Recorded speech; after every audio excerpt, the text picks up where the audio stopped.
Assalamualaikum warahmatullahi taala wabarakatuh. Selamat pagi, salam sejahtera bagi kita semua.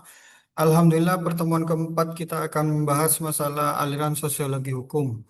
Setelah kita kemarin belajar masalah teori sosiologi hukum, sekarang kita akan belajar masalah aliran sosiologi hukum. Apa saja di dalam aliran sosiologi hukum itu? Aliran sosiologi hukum lebih mengkaji secara interaksi dinamis antar hukum dan masyarakat.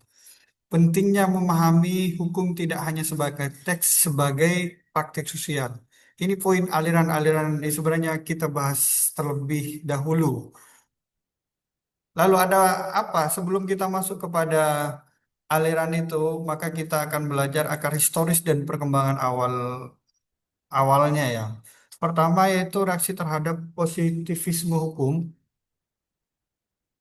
Oh, sosiologi hukum muncul sebagai entitas terhadap pandangan hukum sebagai sistem yang tertutup dan terpisah secara realitas sosial. Karena sistem positivisme hukum itu sendiri beranggapan hukum ya hukum, hukum itu yang tertulis, hukum itu yang dibuat pemerintah, hukum itu hukum yang ada di dalam teks. Itu adalah aliran positivisme, tidak ada kaitannya dengan realitas fenomena sosial itu. Ini berapa reaksi terhadap kaum positivisme hukum itu sendiri. Muncul abad ke-19 dan 20 berkembang secara cepat merespon ya atas perubahan sosial dan ekonomi atau yang kita kenal revolusi industri akibat dari revolusi itu sendiri. Selanjutnya dipengaruhi oleh mazhab hukum bebas yang menekankan peran aktif menginterpretasi hukum dalam mengisi kekosongan hukum tidak hanya terpaku kepada teks undang-undang sebagaimana positivisme hukum itu sendiri yang fokus kepada teks. Terus selanjutnya itu kritik terhadap konseptualisme yaitu menuntut hukum agar tidak hanya abstrak tetapi relevan dan berfungsi dalam kehidupan nyata masyarakat. Setidaknya empat poin ini ya akar historis berkembangnya sosiologi hukum itu sendiri dari aliran ya. Nah, di sini tokoh kunci daripada aliran pemikir sosiologi hukum itu Ehrlich dengan konsep living law-nya menyatakan bahwa sumber hukum utama itu adalah fakta sosial dan kebiasaan yang berlaku dalam masyarakat, bukan hanya undang-undang hukum formal. Ia berpendapat bahwa hukum gravitasi perbangun di dalam masyarakat itu sendiri, bukan di legislasi atau jurisprudensi. Ingat yang perlu kita garis bawahi daripada hukum living law itu, hukum bukan hanya sebatas teks undang-undang formal, lebih kepada faktor sosial yang terjadi dan kebiasaan atau yang kita kenal dengan hukum adat. Makanya penting di sini memahami hukum bukan hitam putih, bukan textbook, tapi lebih kepada itu adalah fakta sosial yang hidup di masyarakat itu sendiri. Selanjutnya yaitu adalah PON mengembangkan rekayasa social engineering itu memandang hukum sebagai alat untuk menyeimbangkan kepentingan yang ada di dalam masyarakat. Ia mengklasifikasikan hukum menjadi hukum pribadi, publik, dan sosial dengan fokus pada fungsi hukum itu sendiri yaitu mencapai keadilan distributif, memaksimalkan kepada pemenuhan sosial. Ini lebih kepada outputnya sebenarnya keadilan sosial, makanya teorinya rekayasa sosial itu. Bagaimana kepentingan hukum itu wujudnya lebih mengutamakan kepada kepentingan yang ada di dalam masyarakat itu sendiri. Karena dikaitkan dengan yang pertama itu ada living law, yang kedua itu lebih kepada aspek hukum itu untuk kepentingan masyarakat itu ya. Dari beberapa pemikiran itu, aliran sosiologi hukum dari dua aspek pemikir itu lahirlah yang namanya aliran sosiologi hukum. Misalkan Halkeston dan Austin itu aliran formalistik mengatakan hukum sebagai norma tertulis dipisahkan dari moral politik dan nilai sosial. Nah ini apa ya bisa kita kenal dengan positivisme itu. Karena kenapa hukum ya harus norma yang tertulis yang diatur oleh pemerintah, ada teksnya. Aliran formalistik menganut itu, atau kita kenal sekarang ya positivistik itu. Yang kedua, Weber itu berpendapat Sosiologi hukum bukan hanya peraturan negara, tetapi hukum hidup di dalam masyarakat. Ya tadi itu living law. Hukum itu bukan hanya sebatas teks atau norma yang tertulis, tapi lebih kepada aspek yang hidup di dalam masyarakat itu sendiri ya.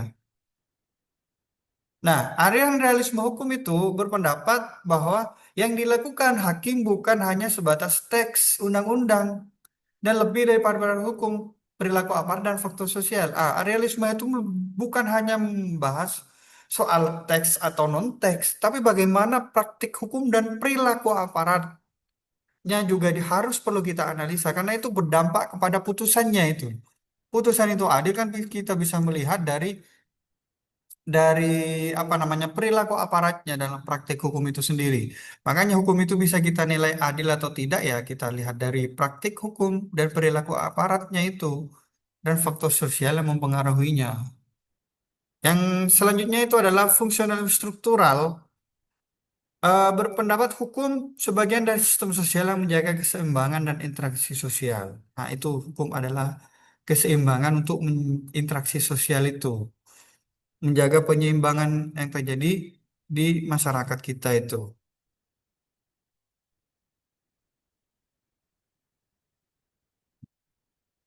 Nah, di Indonesia kita lebih mengenal dengan aliran progresif ya, Sacipto Raharjo yang di apa namanya yang dipopulerkan atau yang dibawa oleh Sacipto Raharjo dengan aliran progresif kritis itu beliau berpendapat hukum itu tidak hidup dalam buku tetapi dalam tindakan manusia hampir sama dengan yang tadi bahwa hukum itu tidak hanya sebat living law itu hampir sama dengan living law itu hukum itu tidak hanya hidup di dalam masyarakat tetapi lebih daripada itu adalah tindakan manusia itu sendiri. Jadi memahami hukum bukan hanya sebatas teks saja, tapi lebih kepada tindakan manusianya, lebih kepada aspek manusianya, bukan hanya sebatas teksnya. Jadi kayak tadi misalkan hukum untuk manusia atau manusia untuk hukum, lebih kepada itu sebenarnya. Selanjutnya ada yang terakhir itu dari pemikir Indonesia, sosiologi hukum Indonesia, Selo Sumarjon berpendapat bahwa hukum sebagai produk dan refleksi budaya masyarakat, relasi antara nilai, norma, dan sistem hukum. Jadi hukum itu hasil dari refleksi masyarakat. Sebenarnya makanya hukum itu lahir dari masyarakat itu sendiri.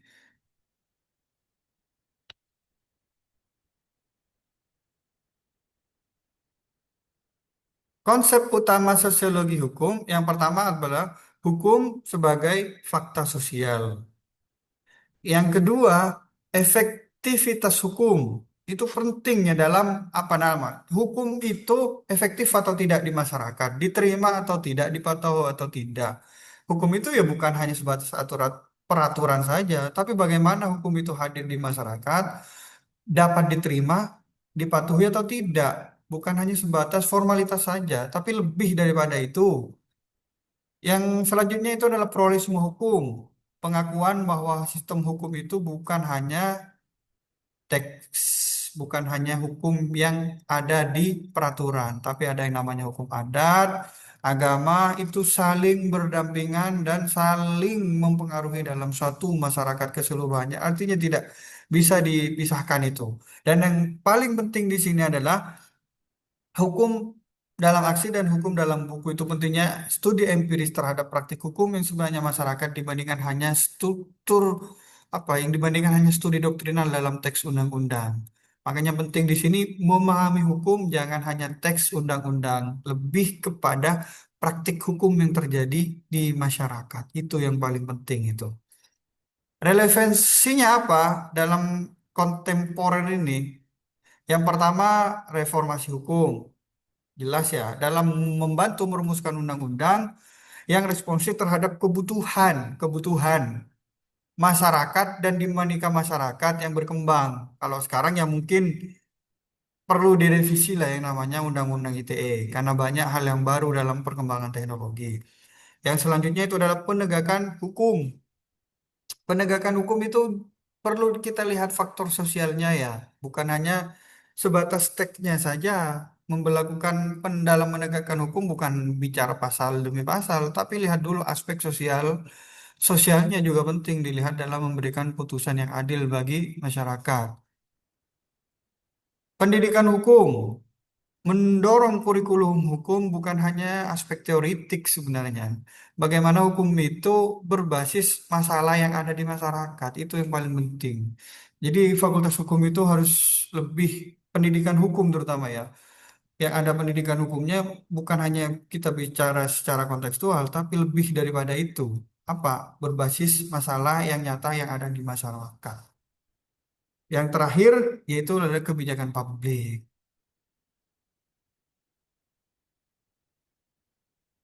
Nah, kesimpulannya adalah sosiologi hukum itu menjembatani antara teori hukum normatif dan realitas empiris di masyarakat. Makanya aliran-aliran sosiologi hukum itu sebenarnya adalah menjembatani hukum-hukum yang sangat normatif atau positivistik dengan realitas empiris yang terjadi di masyarakat tersebut. Selanjutnya pentingnya untuk memahami hukum tidak hanya sebagai teks, tetapi sebagai produk dan membentuk masyarakat. Terakhir, mendorong pengembangan sistem hukum yang lebih responsif, lebih adil, lebih efektif dalam konteks sosial. Ini poin yang terpenting itu adalah hukum yang adil dan responsif serta efektif. Poinnya, biasanya orang lebih terjebak kepada adil tanpa harus melihat responsif atau efektifnya itu, efektivitas hukum. Nah, selanjutnya kita kaji ya, diskusi ya, bagaimana hukum mempengaruhi dan dipengaruhi oleh masyarakat menggunakan teori atau aliran-aliran sosial yang kita pelajari di pertemuan ketiga dan keempat. Nanti kita diskusi lebih mendalam terkait ini, cari contoh studi kasus, teman-teman bebas mau memilih apa saja. Nanti lihat bagaimana hukum itu mempengaruhi dan dipengaruhi oleh masyarakat. Pertemuan selanjutnya kita akan bahas bersama-sama terkait ini ya. Mungkin itu pertemuan keempat yang saya bisa sampaikan. Kurang lebihnya mohon maaf. Assalamualaikum warahmatullahi taala wabarakatuh.